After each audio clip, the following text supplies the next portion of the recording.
దేవుని పేరిటే చేస్తారు, దేవుని పేరిటే ఆరాధిస్తారు, కానీ దేవుడు ఎవరో తెలియదు. దేవుడు ఎందుకు ఈ లోకానికి వచ్చాడో తెలియదు.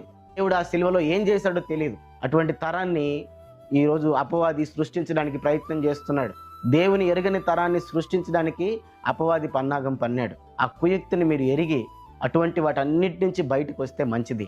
ఈ రీతిగా స్టేజులు, లైటింగులు, లౌడ్ మ్యూజిక్లు, కేకలు, అరుపులను ప్రోత్సహిస్తున్నటువంటి ఈ వ్యక్తులందరి నుంచి మీ బిడ్డలను దూరపరచకపోతే చూడండి, దేవుని ఎరుగని తరము రాబోతా ఉంది. ఇప్పుడున్న సగానికి సగం తెలియదు దేవుడు. ఇప్పుడున్న తరం వారిలో సగం తరానికి దేవుడు ఎవరో తెలియదు. But still they are Christians, but still they worship Lord. దేవుడు తెలియకుండా క్రిస్టియన్ ఎలా అవుతావు? క్రీస్తు ఎవరో తెలియకుండా క్రిస్టియన్ ఎలా అవుతావు? క్రీస్తును అంగీకరించకుండా క్రిస్టియన్ ఎలా అవుతావు? క్రీస్తు ఎవరో తెలియకుండా ఏమని ఆరాధిస్తావు? క్రీస్తు యొక్క గంభీరమైన రక్షణ కార్యం నీ జీవితంలో జరగకుండా, నీ జీవితం బాగుపడకుండా, పాపములో ఉన్న నీ జీవితం బయటికి రాకుండా ఏమని ఆరాధిస్తావు? మంచిది కాదు.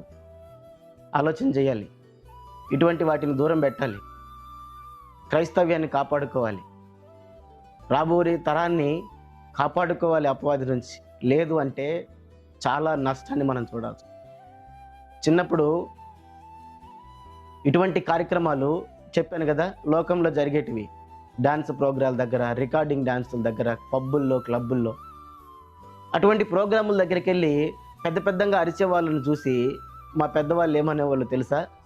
గాలోళ్ళు అనేటోళ్ళు. ఏమనేటోళ్ళు? గాలోళ్ళు అనేటోళ్ళు. మరి అదే కల్చర్ నేడు చర్చిలోకి వచ్చింది. ఏం మారింది? అదే లైటింగ్, అదే ఫాగ్, అవే అరుపులు, అవే కేకలు, అదే సౌండ్. ఏం మారింది? వారేమో లోకపు పాటలు, మనమేమో యేసు ప్రభు పాటలు. ఇంతే కదా తేడా. అంతకుమించి ఇంకేమైనా తేడా ఉందా? వారేమో సినిమా పాటలు పాడతారు, హీరోలకు సంబంధించిన పాటలు పాడతారు, మనమేమో యేసు ప్రభు పాటలు పాడుతున్నాం. అంటే లోకములో ఉన్నప్పుడు లోకములో వాటిని చేసిన వాళ్ళేమో గాలోళ్ళు అయిపోయి, యేసు ప్రభు పాట మార్చేసి అదే పని చేస్తే మంచోళ్ళం అయిపోతామా?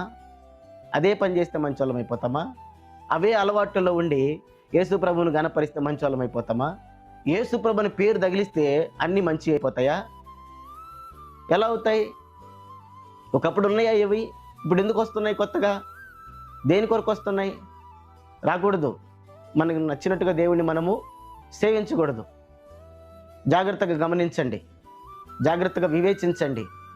నేటి రాబో తరము ఏ రీతిగా మారబోతుందో ముందుగానే వివేచన చేసి వాటిని అరికట్టండి.